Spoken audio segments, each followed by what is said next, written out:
இன்னைக்கு நான் ரவையில் கச்சாயம் செய்ய போகிறேன். தீபாவளி ஸ்பெஷலாக செய்கிறேன். தீபாவளிக்கு வாங்க அது எப்படி செய்கிறதுன்னு பார்க்கலாம். இதில் ஒரு கப்பு ரவை எடுத்துருக்குறேன். நிறையா ஒரு கப்பு ரவை, ஒரு கப்பு தண்ணி ஊற்றி அரை மணி நேரம் ஊற வச்சு எடுத்துருக்குறேன். இதுலேயே 3/4 கப்பு சர்க்கரை எடுத்துக்கணும். பாருங்கள், 3/4 கப்பு சர்க்கரை எடுத்துக்கிட்டேன். இதில் போட்டு கலந்துடலாம்.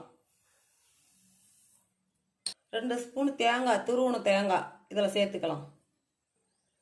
2 ஸ்பூன் மைதா இதில் சேர்த்துடலாம். ஒரு சிட்டிகை உப்பு, கொஞ்சம் ஏலக்காய் போட்டு கொஞ்சம். இப்போல்லாம் இதிலே கலந்துக்கலாம். தண்ணியெலாம் ஊற்றக்கூடாது.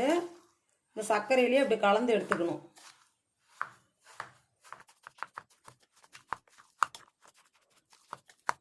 ரவை நம்ம அரை மணி நேரம் ஊற வச்சல, அதுலேயே ஈரம் இருக்கும். அதுலேயே போட்டு சர்க்கரை போட்டு கலந்தோமா கச்சாயம் ஊற்றுற அளவுக்கு வந்துடும். சர்க்கரை கரைஞ்சி அந்த அளவு நம்ம கலந்து விடணும்.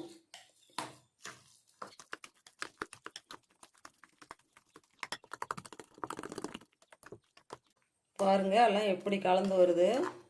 நல்லா சர்க்கரை கரையிட்டும். கலந்து விட்ருக்குறோம். அதுக்குள்ளே அடுப்பை பற்ற வச்சு எண்ணெய் காய வச்சிடலாம். எல்லாம் கலந்து விட்டாச்சு.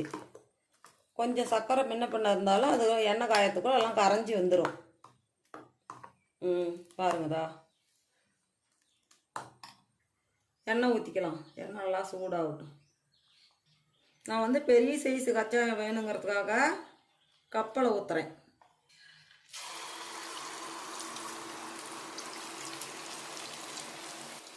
ரொம்ப சூடாக வைக்காதீங்க, மிதமான சூட்டில் வைங்க.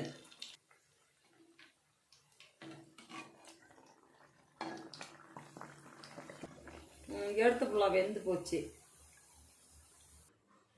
பாருங்க, ரவை கச்சாயம் ரெடி ஆயிடுச்சு. செஞ்சு முடிச்சுவிட்டேன். இது மாதிரி பெருசாக ஊற்றி கொடுங்க. பார்க்கறதுக்கும் நல்லா இருக்குது, சாப்பிட்றதுக்கும் பிடிக்கும்.